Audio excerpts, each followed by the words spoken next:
Olá, tudo bem com vocês? Meu nome é Regiane, eu sou fisioterapeuta e preceptora do Hospital AC Camargo, sou doutora em Ciências da Reabilitação. Agradeço a todos os envolvidos pelo convite para participar do Next Frontiers desse ano, e hoje a gente vai falar sobre os desafios na reabilitação de pacientes oncológicos críticos em uso de drogas vasoativas. É um assunto interessante porque a mobilização desses pacientes na unidade de terapia intensiva, a gente já sabe que reduz a fraqueza adquirida na UTI e que está associada ali aos melhores resultados funcionais. Com isso, menos tempo de internação e a alta precoce do hospital.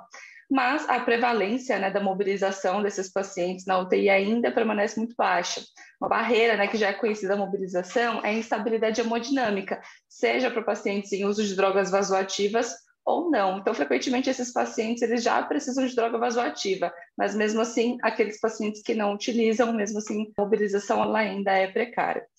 Então, tem ainda a falta de dados publicados, referente a esses pacientes mais críticos em uso de drogas vasoativas, para orientar melhor a equipe, sobre a segurança e a viabilidade dessa mobilização. Com esses pacientes, utilizando drogas vasoativas ou até mesmo pacientes que estão em uso de ventilação mecânica e tudo mais. Bom, uma das perguntas que mais me fazem, sobre se o motivo do paciente estar com droga vasoativa, a gente já consegue classificar esse paciente como não apto à mobilização ou já é uma contraindicação absoluta à não mobilização, e também, se caso não é uma contraindicação absoluta, se existe uma dose mínima, uma dose de segurança que viabiliza essa mobilização. A gente sabe, que os fármacos, cada um deles, eles têm diferentes mecanismos de ação. Então, a gente sabe que não é crível, que se encontre uma dose única para que a gente pense, esse paciente tem indicação ou não de mobilização, para que tenha um ponto de corte ali capaz para liberar a nossa atuação nesse sentido.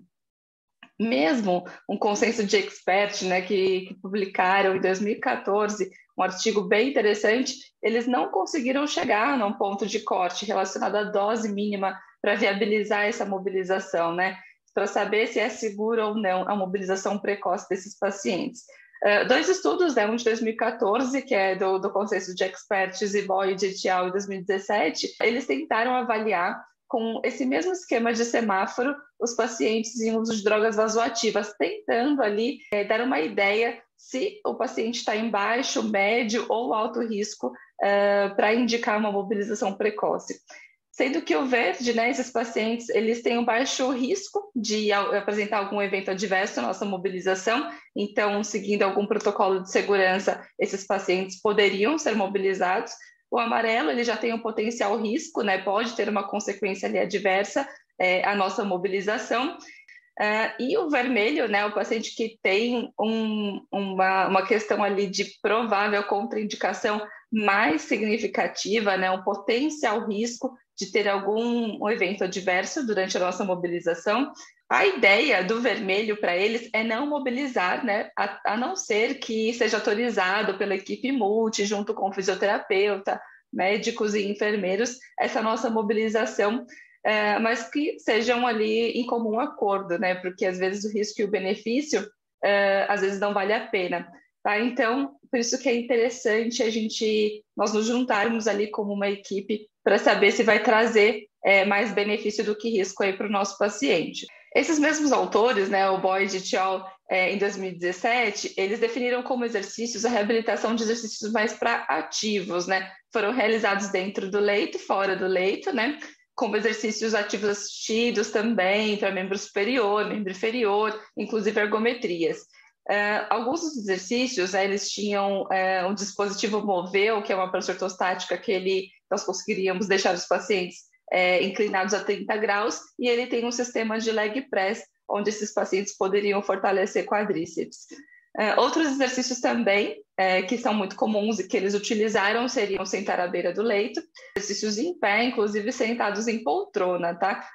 Fora a marcha estacionária, marcha no local, e também uma possível deambulação para aqueles que eles consideraram uma boa indicação. Nesse mesmo estudo, as drogas que foram caracterizadas como baixa, moderada e altas doses, A gente sabe que é comum utilizar a unidade de medida como micrograma quilo-minuto, mas na maioria, né, dos locais, dos hospitais, é utilizado em ml hora, e tudo bem, né, a gente consegue fazer essa conversão, né, tem várias formas ali para converter. Então, quais drogas eles utilizaram, né, eles classificaram como drogas vasoativas?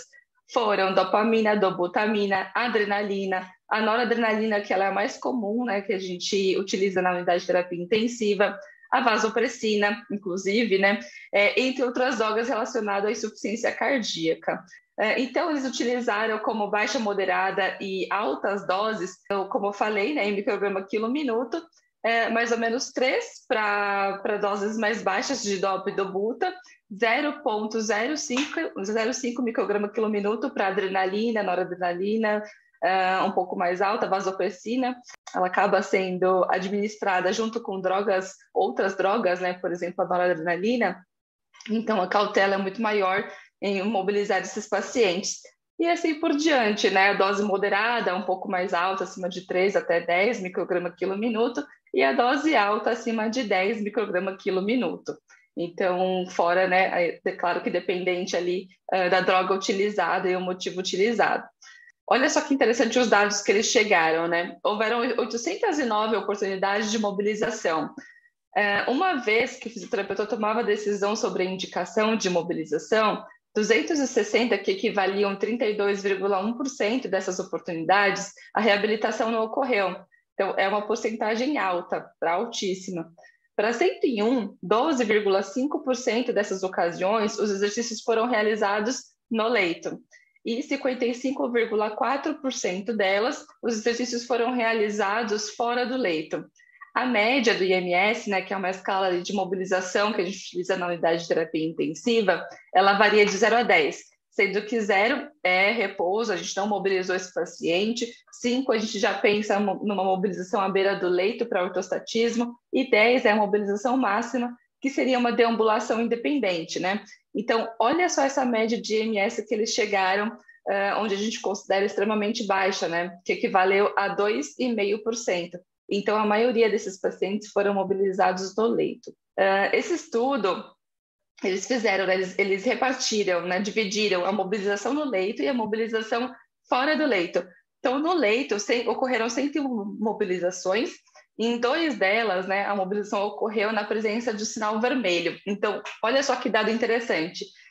Mesmo com risco altíssimo de algum evento adverso, 101 mobilizações ocorreram nesse sinal vermelho e nenhum evento adverso aconteceu. Então, olha só que interessante. Tiveram, né? Claro que a mobilização foi no leito, mas é interessante porque às vezes a gente acha que o paciente está tão extremamente grave que a gente acaba não mobilizando mesmo, né? E 72 com sinal amarelo, né, que já seria moderado, né, provavelmente esse paciente poderia ter algum tipo de evento adverso ou não, eles mobilizaram e mesmo assim tiveram apenas um evento. E desse evento, ele foi considerado como insignificante, porque não teve consequência clínica para o paciente, né? Então é interessante a gente pesar, ter segurança para mobilizar. E nas mobilizações fora do leito, 448 oportunidades de exercício foram realizadas fora do leito. Em 43 delas, o exercício foi realizado apesar do sinal vermelho. Então, olha só que interessante. Aqui também, sinal vermelho, né? Claro que foi uma minoria, apenas 43 desses pacientes foram realizados ali a mobilização fora do leito, e houveram 4 eventos adversos, né, que foram documentados pelo estudo, que foi basicamente instabilidade hemodinâmica, tá?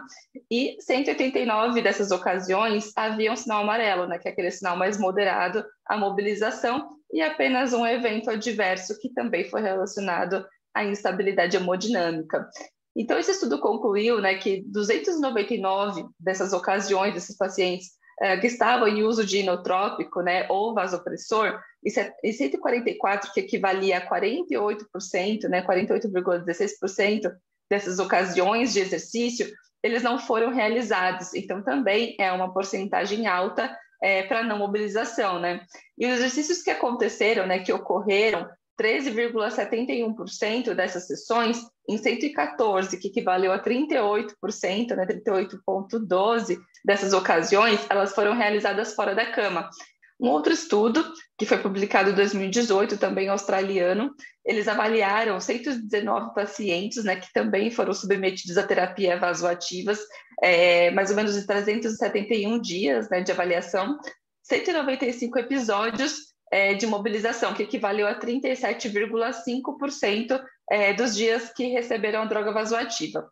Essas terapias também eles dividiram em dose baixa, que foi a sua grande maioria, né, 76,8%, moderada, que equivaleu a 13,7% desses pacientes, e que provavelmente, né, poderia ter ali uma maior probabilidade, né, de mobilização em relação à dose alta, mas que também a porcentagem era baixa desses pacientes que utilizaram drogas muito altas, que equivaleu a 9,4% dos pacientes. Então, eles também dividiram, né, classificaram as drogas como vasopressoras e inotrópicas. Então, eles também utilizaram basicamente as mesmas drogas do estudo anterior, e também a unidade de medida foi utilizada como micrograma quilo minuto.